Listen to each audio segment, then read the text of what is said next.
Welcome everyone to another video, and in this video we are going to be featuring another team that I stole of Home Slice Henry. Anyways, I took an inspiration from his video. The team is Nidoqueen, Greninja, and Golisopod. Nidoqueen has been pushed out of the meta for various reasons. One, because of the Poison Fang nerf. I am using a Shadow variant instead of the regular variant because the non-Shadow variant, I only have 100% powered up. I do have one that I could power up, but I didn't want to spend the Stardust. So anyways, this is a little bit different than the Home Slice one. I went 14 and 11 with this team. This team was very strong, super fun. Greninja was super powerful. Yeah. First two sets, again, if you want to check out all the battles, you can check it out on twitch.tv/KingIV. The first two sets I did go negative, but then the remaining three I did go positive after I learned to play the team a little bit around, and was pick up a tremendous lead. Nidoqueen into Galvantula, and they switch into Mandibus. Actually, in hindsight, I probably would just go straight into Greninja, just because Greninja does reliably beat Mandibus. Since this could be IV dependent, but my Greninja can easily tank 3 aerial aces. So with the snarls, and the debuff is not necessary. I guess you need to throw 3 hydro cannons at the Mandibus. So I let this go. And then I could CMP tie, but I actually want to come out with some energy. So I let this go. I'm going to be able to survive this, as you can see here. It's going to be putting me very low. And then I'm going to throw the hydro cannon, and they come into Galvantula, which is totally fine for me, because now I'm going to full farm this Galvantula, come out with a ton of energy on the Nidoqueen. They are going to lunge me, but not a big deal. Going to let this go. And then I'm going to farm down. I do have a move banked on the Greninja, and I'm going to throw the Earth Power at this Jealous, and they decide to shield, which is totally fine for me. I'm going to keep farming, and then I'm going to let this go. And Golisopod has a good matchup versus the Jealous, and you go for the Surf, and then I'm going to come in with Golisopod, count to 7, and then throw the Aerial Ace. They throw on alignment there, which is perfect for me. I'm going to shield this, and I'm in a very good spot. I'm going to throw the Aerial Ace, and I am going to count to 4 and throw, and this puts me in a very good spot. I think I tried a combo play. Okay, no, I did one, and then switch, and they just switched as well, which is totally fine for me. The Night Slash KO them anyways, and then Greninja here resisting the hexes, gonna be able to get off this Night Slash and take out the Jellicent. So that worked out, obviously, very positively for me. But that's what I really like about Greninja, is that it beats Mandibuzz with Snarl pretty easily. Maybe with Air Slash, it would be a little bit closer matchup, since I wouldn't resist the fast moves, but it's totally fine. Okay, Dragonite. This is an okay matchup. And they actually come into Swampert. I was not expecting them to come into Swampert right away. Anyways, this is totally fine for me. They will throw the Hydro Cannon. I am going to throw the Liquidation. So I'm a little bit slow in the Swampert, but Golisopod resists all of Swampert's moves except for if they have Sludge Wave, which this trainer is not building up for. So I'm actually going to take the next Hydro Cannon, and I want them to leave as... I'm going to easily survive this, and then I'm going to go up to double Aerial Ace and then throw the Aerial Ace. As you can see here, my Golisopod's pretty good. If they shield this, I would survive that Mud Shot and get off another Aerial Ace, so they elect not to shield. Unfortunately, I can't get this Aerial Ace off because they're going to be able to Dragon Breath me down beforehand, which kind of sucks. And they come into Empoleon, and then I'm going to throw the Night Slash at this Empoleon. I do resist the Waterfalls. They resist the Water Shurikens. And the Night Slash and Drill Peck is what presumably they have, are both neutral. I'm hoping for the boost. And I'm actually going to let this go because I don't want to shield, because if they get too much energy on the Dragonite, then I'm going to be in trouble. I'm going to throw the Night Slash again at this Empoleon. This Empoleon looks like it's going to attempt to farm me down, but you can see Greninja able to hold on and get this last Night Slash off, and the opponent actually chooses to shield. And now I'm just going to shield and farm down. They threw out poor timing there, but they were trying to get the move off. But it doesn't really matter here because they're not going to be able to get to another move. And they throw an alignment again, which puts me in a really good spot. This Dragonite has almost no energy, and I'm going to throw the Poison Fang at the Dragonite.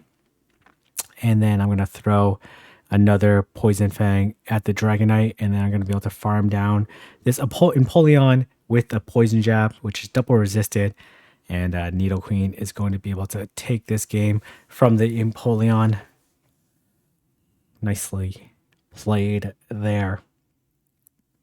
So again, this was a very fun team. This Nidoqueen is also very good against a lot of the common leads that you might see, but also does struggle against some other leads like Golisopod can be tricky. But Shadow Nidoqueen hits super hard. And this actually was a really interesting match. So they come in Toxicroak. And Toxicroak Nidoqueen, very bait dependent matchup. But obviously, the slower the move with Nidoqueen does make it a little bit more challenging. I'm going to be able to survive this Mud Bomb. And they come into Pelipper. I was a little bit surprised that they came in with Pelipper, but it's totally fine. I throw the Night Slash. I guess they were assuming I was going to no shield because so I throw the Night Slash and I know they're 2 away, so or no, 3 away I should say. So I'm gonna do 2 shurikens and then throw the Night Slash, and they actually end up throwing the move shielding, which is a little bit surprising. And I debate here. I end up shielding because I know I'm going to get the last shield back from this Toxicroak. So I'm going to throw the Hydro Cannon and then switch to Golisopod, which has a very positive matchup. And I'm going to throw the move and then switch out into Golisopod. They actually end up shielding the would KO. And then they come into Mandibuzz. Obviously, if this was, that was poor timing by me. If this was Air Slash Mandibuzz, this definitely would be worse for me. I do get the defense fall, which is very nice for me. And then I'm going to count to 4 and throw. And this person actually chooses not to take out my Golisopod. I don't have the liquidation yet. And I'm going to throw a liquidation, and I'm going to switch to Nidoqueen and then Earth Power this Toxicroak. It doesn't have the move yet, so I'm going to throw the Earth Power and take out the Toxicroak. So that worked out pretty nicely for me. Very interesting Toxicroak double flyer team. Yeah, very interesting team.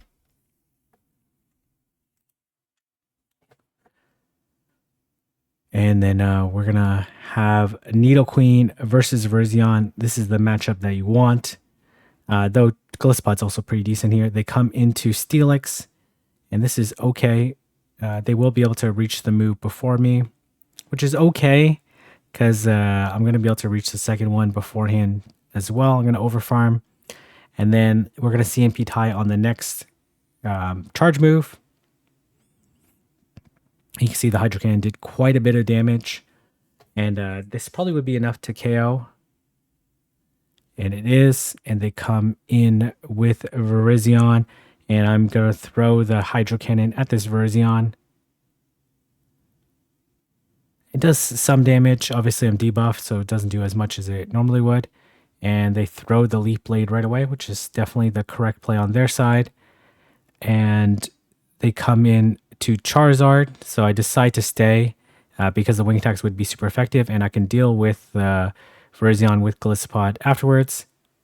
And I'm going to shield.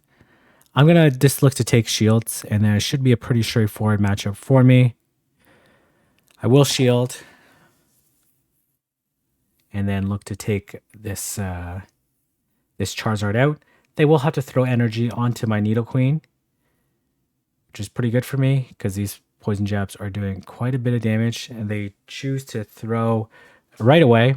which is very good for my Golisopod because they need 3 leaf blades in order to take me out. And I build up.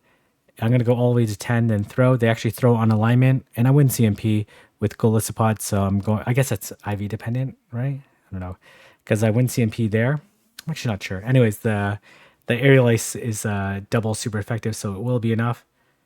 And the sleep blade won't KO, and then I'll be in the red, but it doesn't KO. And I'm gonna throw the aerial ace and take out this Virizion. You'll love to see it.